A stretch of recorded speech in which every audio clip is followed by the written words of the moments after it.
Welcome back. Now, if you come to Zoom.com and you go to the link that says plans and pricing, that's going to open up to this pricing page. And what you're going to notice is that there is a free version, which will allow you to have up to 100 participants in any meeting up to 40 minutes long.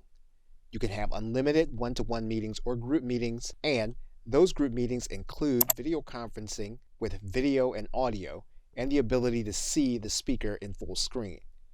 You also have web conferencing, which means that individuals can join using their mic and headset from their personal computer or their mobile device. In terms of group collaboration, you'll notice that there are breakout rooms available, as well as screen sharing using an iPad or iPhone application. Now, when you move from free to a paid plan, you will then be able to hold your meetings at least 24 hours instead of the 40 minutes.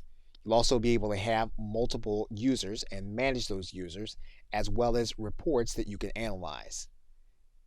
A paid plan also gives you 1 gigabyte of MP4 storage and cloud recording, and gives you the ability to add in Skype for Business as an integration. When you have a paid plan, you can also pay for cloud storage. Most importantly, though, you can add in video webinars at $40 a month, so that if you want to have individuals over 100 attendees and then do it webinar style, you'll need to have the add-on. Now, what's important about this is that this webinar feature allows you to stream live to both Facebook and YouTube. In this course, we will look at a number of the free features, but we will also look at adding on the webinar, cloud-based storage, and Skype. Okay, so with that, thanks, and I will see you in another video.